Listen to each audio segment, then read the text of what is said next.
Unemployment, ऐसा बोला जाता है कि देश के लिए आज ये सबसे बड़ी प्रॉब्लम है। लोग कहते थे कि यूपी युवाओं का राज्य है, आंदोलनकारियों का राज्य है, लेकिन आज हकीकत ये हो गई कि उत्तर प्रदेश भारत का सबसे बड़ा बेरोजगार युवाओं का राज्य बन चुका है। आए दिन बच्चे फ्रस्ट्रेट हो गए सर, कई बार आत्महत्या करते हैं। देश के यूथ को जॉब्स नहीं मिल पा रही हैं। In the year 2000, around 35% of Indian youth were unemployed. By 2022, the number almost doubled. The ILO says about 65% of the youth in India are jobless. 65%. लेकिन इससे भी बड़ी और एक ज्यादा गंभीर प्रॉब्लम है जिसकी कोई बात नहीं कर रहा है। वो प्रॉब्लम है अनएम्प्लॉयबिलिटी की। देश का यूथ जॉब करने के लायक ही नहीं बन पा रहा है। पिछले कुछ सालों में बहुत लोगों ने बोला है कि अगले कुछ डिकेड्स के अंदर ही भारत एक वर्ल्ड लीडर बन जाएगा। This is a critical moment in India's history. It now has the world's largest population and one of the youngest. Its fast-growing economy has vast potential. The challenge now is to seize the moment. दुनिया देख रही है कि भारत में इतनी बड़ी youth population है कि इसे आगे बढ़ने से कौन रोक सकता है। देश की आधी आबादी ने अभी 25 की एज तक क्रॉस नहीं करी है। मतलब अगले 30-40 सालों के अंदर देश में वर्किंग पॉपुलेशन का ऐसा विस्फोट होने वाला है कि पूरा देश ग्रोथ के इंजन पे बैठ के बुलेट ट्रेन की स्पीड से आगे भागने लगेगा। और ऐसा पहले दुनिया में हुआ भी है। 1950s का जापान और 1980s का जो चाइना है वो बिल्कुल वहीं पर था जहां पर आज भारत वाले खड़े हैं। 1950s में जापान की मीडियन एज 20 साल के आसपास थी। सेकेंड वर्ल्ड वॉर में इनके ऊपर एटॉमिक अटैक हो गया, बुरी तरह बर्बाद हो गए। लेकिन इसके अगले 20 सालों के अंदर एक इकोनॉमिक सुपर पावर दोबारा से बन गए और अमेरिका के बाद पूरी दुनिया में सेकंड लार्जेस्ट इकोनॉमी बन चुके थे। 1980s में चाइना को देखो, गरीबी की मार झेल रहा था। भारत के बराबर जीडीपी थी इनकी, लेकिन भारत वाले सोशलिज्म की साइकिल में बैठे रह गए और चाइना ने इकोनॉमिक रिफॉर्म का एक ऐसा इंजन लगाया और उसमें अपने यंग और चीप लेबर फोर्स का ऐसा फ्यूल डाला कि इतनी तेजी से आगे बढ़े कि हमसे 5 गुना बड़ी जीडीपी के साथ आज ये भी दुनिया की सेकंड लार्जेस्ट इकोनॉमी बन चुके हैं। इन दोनों ही देशों ने अपनी यंग पॉपुलेशन को यूज करके चमत्कार किया है। तो लोगों को लगता है कि अब भारत की बारी है। बिल्कुल भारत में यही होने वाला है। But India has been growing fast. As of 2022, it ranked in the top 5 for the first time ever. It is widely projected that it will be behind only China and the USA by 2030.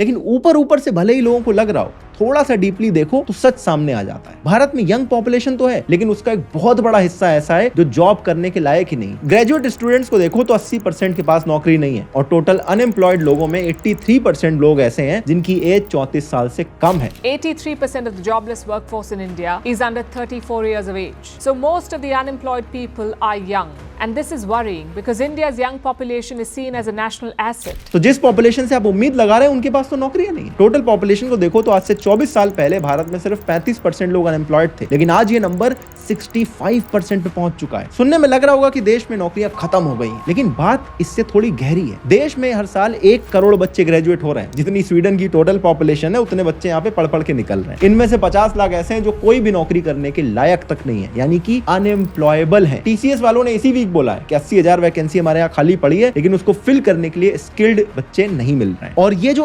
Unemployable population है ये देश का growth engine बनने की जगह देश पर बोझ बनने की तैयारी में है। चाइना और जापान छोड़ो, अगर ऐसे ही चलता रहा तो हम पाकिस्तान और बांग्लादेश से कंपीट कर रहे होंगे। इसीलिए इस इशू को डीपली समझना और उसके सोल्यूशन पर बात करना बहुत जरूरी है और इसीलिए इस वीडियो को आप एंड तक ध्यान से देखें। सबसे पहले तो अनएम्प्लॉयमेंट और अनएम्प्लॉयबिलिटी के बीच का जो फर्क है वो समझ लेते हैं। अनएम्प्लॉयमेंट का मतलब होता है कि आप जॉब करने के लिए स्किल्ड हैं, लेकिन मार्केट में नौकरी नहीं मिल रही है। बहुत तकलीफ होती है जब आप योग्य हो और लोग आपकी योग्यता ना पहचाने। ये होता है अनएम्प्लॉयमेंट। अनएम्प्लॉयबिलिटी का मतलब है कि कंपनी ने तो 100 पोस्ट निकाल रखी हैं, 1000 लोगों ने अप्लाई भी कर दिया है, लेकिन कंपनी उनमें से एक को भी सिलेक्ट नहीं कर पा रही है। मतलब मार्केट में नौकरी है लेकिन अप्लाइड करने वाले उसके लायक नहीं। बेटा, तुमसे ना हो पाएगा। हमें तुम्हारे लक्षण बिल्कुल ठीक नहीं लग रहा है, तुमसे ना हो पाएगा। ये है अनएम्प्लॉयबिलिटी। भारत में यही ज्यादा बढ़ रही है। इंडियन यूथ इतने अनएम्प्लॉयबल हैं कि 60% यूथ को मॉडर्न स्किल आना तो छोड़ो, इसके बारे में इन्होंने सुना तक नहीं है। रूरल भारत में हालत इतनी खराब है कि 80% यूथ के पास कोई भी वोकेशनल ट्रेनिंग नहीं है। देश में सबसे ज्यादा यूथ इंजीनियरिंग कर रहा है और उसमें भी 80% बच्चों को नई टेक्नोलॉजी में कुछ भी नहीं आता है। और जिनकी जॉब लग भी रही है वो ज्यादातर इंजीनियरिंग वाला काम ही नहीं कर रहे हैं और जो भी काम कर रहे हैं उसमें उन्हें ट्रेन भी अच्छे से नहीं किया जा रहा है। हर साल जो 1 करोड़ बच्चे ग्रेजुएट होते हैं इसमें 33% आप देखो तो आर्ट्स वाले आते हैं, 14% कॉमर्स वाले आते हैं। लेकिन भारत में ज्यादातर जो जॉब्स हैं वो टेक्निकल स्किल की डिमांड करती है, इसीलिए ये स्टूडेंट जॉब मार्केट में फिट नहीं बैठते। इनके पास सिर्फ गवर्नमेंट एग्जाम की तैयारी का ऑप्शन रह जाता है और उसके अंदर भी वैकेंसीज लिमिटेड है, पेपर लीक हो जाते हैं, प्राइवेटाइजेशन की वजह से सरकारें सीट भी कम कर रही है और इसी वजह से ये जो स्टूडेंट्स हैं इनके बीच में लगातार एक फ्रस्ट्रेशन बढ़ता जा रहा है। समय व्यतीत हो जा रहा है, बस हम लोग पढ़ते चले जा रहे हैं तो ऐसे समय व्यतीत हो जा रहा है। 2-3 साल तो कोरोना खा गए इसी। अगर बीटेक की तरफ देखो तो हर साल 15 लाख बच्चे ग्रेजुएट हो रहे हैं, लेकिन हर 10 में से सिर्फ एक बच्चे की जॉब लगती, बाकी 9 खाली बैठे रहते हैं। इसका रीजन ये है कि इनमें 80% बच्चे ऐसे हैं जो रट्टा मार मार के पास हो गए हैं, इन्हें मॉडर्न टेक्नोलॉजी पर काम करना नहीं आता। एमबीए में तो हालत और ज्यादा खराब है। 93% एमबीए करने वालों को कंपनियां जॉब देने से मना कर रही हैं क्योंकि उन्होंने जो कॉलेज में सीखा है वो इंडस्ट्री में 20 साल पहले हुआ करता था। इंडस्ट्री आगे चली गई है और कॉलेज अभी भी पुराने कोर्सेज पे अटके हुए हैं। बाहर के कॉलेजेस में मार्क जकरबर्ग लेक्चर लेने आता है, लेकिन कभी आपने सुना है कि किसी आईआईएम के अंदर मुकेश अंबानी जी लेक्चर देने जा रहे हैं? इस साल तो हालत इतनी खराब है कि बिट्स पिलानी जैसे प्रीमियर इंस्टीट्यूट अपने एलुमनाई से बोल रहे हैं कि भैया हमारे इस साल के बैच वाले बच्चों को जॉब दिलवा दो। अरे एमबीए में तो आईआईएम्स तक की हालत खराब हो गई है। आईआईएम लखनऊ पुराने स्टूडेंट्स के व्हाट्सएप ग्रुप में पूछ रहा है कि किसी कंपनी में करंट बैच के स्टूडेंट के लिए कोई जॉब मिल सकती है क्या? तो एक बात क्लियर है, कॉलेजेस में आउटडेटेड करिकुलम चल रहा है और इसको वो टीचर पढ़ा रहे हैं जिन्हें इंडस्ट्री का कोई एक्सपीरियंस नहीं है, और इसका ही रिजल्ट है ऐसे स्टूडेंट जो डिग्री लेने के बाद भी अनएम्प्लॉयबल बैठे हैं। अगर एमबीए की बात करें तो एक अच्छा कोर्स ऐसा होना चाहिए जहां पर बिजनेस वर्ल्ड के सारे मॉडर्न ट्रेंड कवर किए जाएं। इसमें वो प्रोफेसर्स लेक्चर दें जो एक्चुअल में इंडस्ट्री का एक्सपीरियंस लेके आए। मार्केटिंग वो लोग पढ़ाएं ना जिन्होंने करोड़ों के मार्केटिंग बजट हैंडल किए हो। प्रॉब्लम सॉल्विंग वो लोग सिखाएं ना जो बड़ी बड़ी कंसल्टिंग फर्म में काम करके आए हो। एमबीए का कोर्स वैसे तो बिजनेस वाला है, लेकिन इसमें भी एआई और ब्लॉकचेन जैसी चीजें पढ़ाई जानी चाहिए, क्योंकि तभी तो आप उससे अपडेटेड रहोगे। मतलब कोडिंग करने की जरूरत नहीं है, वो तो गूगल के सीईओ भी नहीं करते होंगे, लेकिन बेसिक टेक्नोलॉजी की नॉलेज तो होनी चाहिए। स्केलर स्कूल ऑफ बिजनेस ने इसी को एड्रेस करने के लिए डिजाइन किया है 18 महीने का PG program in management and technology. यहाँ पर बिजनेस वो लोग पढ़ाएंगे जिन्होंने उबर इंडिया को 8,000 करोड़ की कंपनी बनाया। ऑपरेशंस वो लोग सिखाएंगे जो मिंत्रा के एक्स सीएक्सओ रहे और 3500 करोड़ तक इसे स्केल किया है। ब्रांडिंग और मार्केटिंग वो सिखाएंगे जिन्होंने नेटफ्लिक्स के ब्रांड को इंडिया में लॉन्च करने में हेल्प किया था। क्योंकि स्केलर इस इंडस्ट्री में 7-8 साल से है, तो उनके पास 1200 से ज्यादा प्लेसमेंट पार्टनर्स का एक्सेस है, जिसका फायदा आपको होगा एमएनसीज और स्टार्टअप्स में जॉब लेने के लिए। लेकिन चैलेंज इतना सा है कि इनके पास सिर्फ 75 सीट्स हैं और इसमें एडमिशन मिलना थोड़ा ट्रिकी है। सबसे पहले तो आपकी कैट या जीमैट में अच्छा स्कोर होना चाहिए। अगर वो नहीं है तो इनका एंट्रेंस एग्जाम क्लियर करना पड़ेगा। उसके बाद भी एक इंटरव्यू राउंड होगा जो बड़ी बड़ी कंपनीज के एग्जीक्यूटिव कंडक्ट करेंगे, और सिर्फ जो क्वालिफाइड स्टूडेंट्स हैं उन्हीं को इनमें जाने का मौका मिलेगा। क्योंकि ये पोस्ट ग्रेजुएट कोर्स है इसलिए वर्किंग प्रोफेशनल के लिए बेस्ट रहेगा, लेकिन फ्रेशर्स भी इसमें अप्लाई कर सकते हैं। इनका बैच अगस्त में शुरू हो रहा है और यहाँ पर आपको 100% तक स्कॉलरशिप मिलने का भी चांस है। तो अगर आपको लगता है कि आप ऐसे कोर्स में एडमिशन डिजर्व करते हो तो डिस्क्रिप्शन में लिंक दे रहा हूं, एक बार जाके ट्राई जरूर कर लेना। अनएम्प्लॉयबिलिटी सिर्फ स्टूडेंट रहने तक लिमिटेड नहीं है। वर्किंग प्रोफेशनल जो हैं वो भी अनएम्प्लॉयबल हो जाते हैं अगर वो खुद को अपडेट ना करें। मैक्सिमम कॉर्पोरेट एम्प्लॉइज अपने करियर की स्टार्टिंग में जिस स्किल के साथ कॉर्पोरेट कंपनी ज्वाइन करते हैं उसी स्किल सेट के साथ वो अपना डेली टास्क करते रहते हैं। एक लेवल के बाद शादी हो जाती है, बच्चे हो जाते हैं, आदमी खुद को अपडेट करना भूल जाता है, और ऐसे लोगों के साथ कंपनीज पहले प्रमोशन देना बंद करती हैं, फिर उनको जॉब स्विच करने में दिक्कत आने लगती है, और कुछ साल निकलने के बाद जो जूनियर्स आ रहे होते हैं कंपनी में वो कम सैलरी में इनसे अच्छा काम करने लगते हैं, तो कंपनी वाले भी इन्हें निकालने की तैयारी करना शुरू कर देते हैं। और 34-35 की एज में ये लोग लैक ऑफ स्किल्स की वजह से अनएम्प्लॉयबल वर्कफोर्स का हिस्सा बन जाते हैं। अभी गैलप सर्वे की एक रिपोर्ट में पढ़ रहा था जिसमें लिखा था कि भारत में सिर्फ 14% एम्प्लॉइज ये मानते हैं कि उनकी अच्छी ग्रोथ हो रही है, बाकी 86% एम्प्लॉइज बोलते हैं कि वो तो भैया जॉब में स्ट्रगल कर रहे हैं। दुनिया भर में अगर देखो तो 34% एम्प्लॉइज मानते हैं कि वो अपनी जॉब में अच्छा ग्रोथ कर रहे हैं। मतलब भारत में ऐसे एम्प्लॉइज का नंबर काफी कम आता है। अनएम्प्लॉयबिलिटी की जो प्रॉब्लम है वो पिछले 20-30 साल में आप देखोगे बहुत तेजी से बढ़ी है, और इसके कुछ मेन रीजन है। पिछले कुछ डिकेड में पहली बार दुनिया में कोई मेजर वॉर्स या इन्वेजन नहीं हो रहा है। लोगों की लाइफ एक्सपेक्टेंसी बढ़ती जा रही है, लोग ज्यादा लंबे टाइम तक जिंदा रह रहे हैं। डेटा कलेक्शन के जो मेथड है वो भी इंप्रूव हुए हैं, तो हमारे पास अनएम्प्लॉयबिलिटी का एक तो एक्यूरेट डेटा आने लगा है, और सबसे इंपॉर्टेंट चीज है कि टेक्नोलॉजी बहुत तेजी से अपडेट हो रही है। हर 10 साल में टेक्नोलॉजी में ऐसे मेजर चेंज आ रहे हैं जो पहले 100 साल में नहीं आ पाते थे, और हमारी एजुकेशन, स्किल डेवलपमेंट और जो ट्रेनिंग के मेथड है वो आज भी 100 साल पुराने तरीकों पर अटके हुए। अभी 30 साल पहले 2G इंटरनेट सर्विस भारत में शुरू हुई थी, इसके बाद 3G आने में 12 साल लग गए थे, लेकिन 4 साल के अंदर 4G पूरे देश में आ गया। फिर 2-3 साल में 5G की बात होने लगी, और अब तो 6G पे काम शुरू हो गया है। ये सिर्फ कनेक्टिविटी की बात नहीं, आप कहीं पर भी देख लो, सर्विस से मैन्युफैक्चरिंग तक हर एक सेक्टर में टेक्नोलॉजी इतनी ही तेजी से आगे बढ़ रही है, और जो हमारे स्टूडेंट या वर्कर्स हैं उन्हें इतनी तेजी से ट्रेन नहीं किया जा रहा है। अभी एआई का एग्जांपल देखो, लास्ट 1-2 साल में ही जनरेटिव एआई पे बात होनी शुरू हुई थी। ओपन एआई ने चैट जीपीटी लॉन्च किया तो सबके होश उड़ गए थे कि भैया ये एआई वाले पोएम, सॉन्ग्स, लेटर, ईमेल ये सब कैसे लिख रहे हैं, और इसका बस कुछ ही टाइम बाद मिड जर्नी आया, इसने इमेज जनरेशन शुरू कर दी।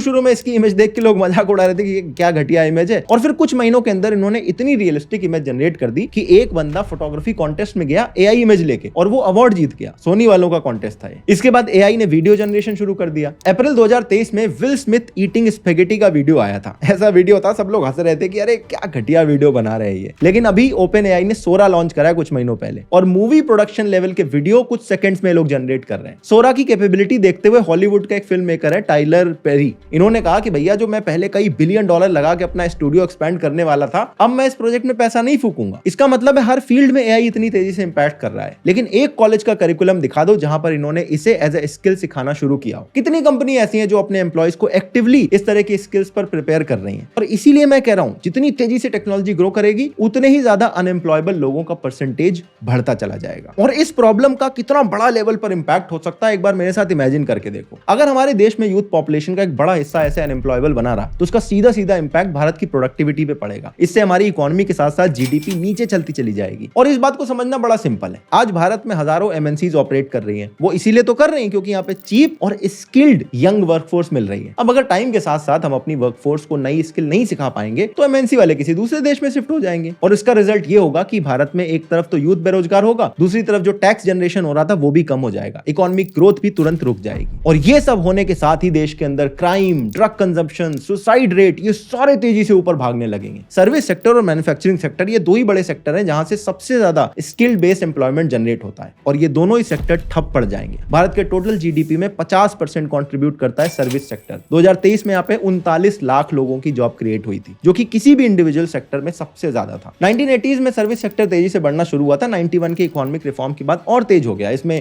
Telecommunication, health care, finance, accounts, बहुत सारी फील्ड की सर्विसेज आती। सोच के देखो अनएम्प्लॉयबल अगर वर्कफोर्स रही तो कितने बड़े लेवल पर इस पूरे सेक्टर में लॉस होगा। फिर मैन्युफैक्चरिंग सेक्टर देखो 17% कंट्रीब्यूशन है जीडीपी में और 2025 तक 25% हो सकता है। इसमें 2.8 करोड़ लोग काम करते हैं। अभी सैमसंग, एप्पल वाले जो बड़ी बड़ी फैक्ट्रीज भारत के अंदर लगा रहे हैं, मैन्युफैक्चरिंग कर रहे हैं। लेकिन ये सारी चीजें तभी सस्टेनेबल है जब हम अपनी वर्कफोर्स को नई नई स्किल्स पे ट्रेन कर पाएंगे। नहीं तो जो ऐसी अपॉर्चुनिटीज हैं वो भारत में आने की जगह बाकी एशियन कंट्रीज में शिफ्ट होने लगेंगी जहां पर वर्कफोर्स भी सस्ता है और वो स्किल्ड भी है। हमारा पड़ोसी देश है बांग्लादेश, उसके अलावा फिलीपींस, मलेशिया, इंडोनेशिया, ऐसे बहुत सारे देश हैं जहां पर इस तरह का चीप और यंग स्किल्ड वर्कफोर्स अवेलेबल है। और इसके कुछ एग्जांपल हमें ऑलरेडी देखने को मिले। जैसे मैन्युफैक्चरिंग की बात करें तो बांग्लादेश ने सस्ती सस्ती जो स्वेट शॉप लगा रखी है उसमें पूरी टेक्सटाइल इंडस्ट्री का काम ये भारत से उठा ले गए। 2019 के बाद चाइना से बहुत सारी कंपनीज बाहर निकली लेकिन वो फिलीपींस में चली गई। यूएस की कंपनीज ने फिलीपींस में $1 बिलियन का इन्वेस्टमेंट प्लान करा है। ये इन्वेस्टमेंट भारत भी तो आ सकता था। लेकिन जो भारत में अनएम्प्लॉयबिलिटी बढ़ रही है, इस तरह की रिपोर्ट्स आ रही हैं, उससे ये सारा इन्वेस्टमेंट दूसरे देशों की तरफ ट्रांसफर हो रहा है। अगर इसको सॉल्व करना है तो 2-4 स्टेप हैं जो बहुत इंपॉर्टेंट होने वाले हैं। स्किल के नाम पे 2015 में पीएम मोदी ने स्किल इंडिया प्रोग्राम लॉन्च किया था कि भैया यूथ को स्किल्ड बनाया जाएगा। साल 2023 तक इसके अंदर 1 करोड़ से ज्यादा लोगों को ट्रेन किया गया और 22 लाख लोगों को जॉब मिली है। लेकिन प्रॉब्लम यह है कि स्किल इंडिया की जितनी भी स्किल्स हैं ये सारी सिर्फ स्मॉल बिजनेसेस को टारगेट करती हैं। इन स्किल के साथ कोई एमएनसी या मैन्युफैक्चरिंग सेक्टर में जॉब नहीं कर सकता, उसके लिए एडवांस स्किल की जरूरत रहती है। और अगर आप आज के मैनेजमेंट कोर्स भी देखो उसमें ट्रेडिशनल स्टाइल से मार्केट के 4 C's और 4 P's पर बात करते हैं। लेकिन इंडस्ट्री अब इससे आगे जा चुकी है। आजकल के बिजनेस में स्किल के साथ मॉडर्न टेक्नोलॉजी की समझ उतनी ही जरूरी है। इस पर कोई भी मैनेजमेंट कोर्स फोकस नहीं कर रहा है। इंडिया में कंप्यूटर लिटरेसी का एक सर्वे हुआ था, उसने बताया कि भारत में 15 से 29 साल के बीच में 40% लोगों को ही कंप्यूटर यूज करने की बेसिक नॉलेज है और पाइथन, जावास्क्रिप्ट जैसी जो प्रोग्रामिंग लैंग्वेजेस हैं वो सिर्फ 2.5% लोगों को आती है। अब ऐसी एडवांस स्किल सीखने के लिए स्किल इंडिया प्रोग्राम में अच्छे खासे बजट को डालने की जरूरत है और एक बड़े अमाउंट में एक्सपर्ट रिक्रूट करने पड़ेंगे। अब ऑलरेडी अगर आप देखो बेसिक स्किल सिखाने के लिए स्किल इंडिया पे सरकार 5,000 करोड़ रुपए खर्च कर रही है। तो मुझे लगता है यहाँ पे गवर्नमेंट को प्राइवेट कंपनीज के साथ पार्टनरशिप करके ट्रेनिंग प्रोग्राम बनाना चाहिए। जो प्राइवेट कंपनीज हैं ये ट्रेनिंग कैंप्स चलाएं और जो सरकार है वो इसके बदले उन्हें टैक्स में रिबेट दे सकती है। अरे प्राइवेट सेक्टर को इसके थ्रू स्किल्ड लोग मिल जाएंगे और गवर्नमेंट का जो ट्रेनिंग बजट है वो भी हल्का हो जाएगा। ना गवर्नमेंट को अलग से एक्सपर्ट रिक्रूट करने पड़ेंगे और ना ही बड़े बड़े ट्रेनिंग सेंटर बनाने पड़ेंगे। और जो सरकार को पूरा अपना एजुकेशन सिस्टम का करिकुलम है वो अपडेट करना पड़ेगा। लेकिन जब तक वो नहीं होता गवर्नमेंट को सबसे ज्यादा फोकस करना पड़ेगा इंडस्ट्री और एजुकेशन सिस्टम के गैप को कम करने पर। अब जो कॉलेज वाले करिकुलम पढ़ा रहे हैं अगर इंडस्ट्री वालों को वो बच्चे नहीं चाहिए तो बच्चे तो अनएम्प्लॉयबल रह जाएंगे। तो इसीलिए सरकार को बिजनेसेस के साथ पार्टनर करके ऐसे रोबस्ट कोर्सेज डिजाइन करने चाहिए कि स्टूडेंट निकलते ही इंडस्ट्री रेडी हो जाए। इससे बिजनेसेस की ट्रेनिंग कॉस्ट बच जाएगी क्योंकि उनको बना बनाया स्टूडेंट मिल जाएगा और ये सबसे फास्टेस्ट तरीका होगा क्योंकि ज्यादातर प्रोफेशनल कोर्स 2-4 साल के होते हैं। तो 4 साल के अंदर अंदर आपको सीधा मार्केट में इसका असर दिखना शुरू हो जाएगा। एक अच्छी बात यह है कि कंपनीज एटलीस्ट अपनी वर्कफोर्स को अपस्किल करने के लिए स्टेप ले रही हैं। इन्फोसिस फाउंडेशन और उन्नति फाउंडेशन ने मिलकर 1 लाख लर्नर्स को जॉब रिलेटेड स्किल्स में ट्रेन किया है। एक न्यूज ये भी कि 94% इंडियन कंपनीज ने डिसाइड किया है कि 2024 जो साल है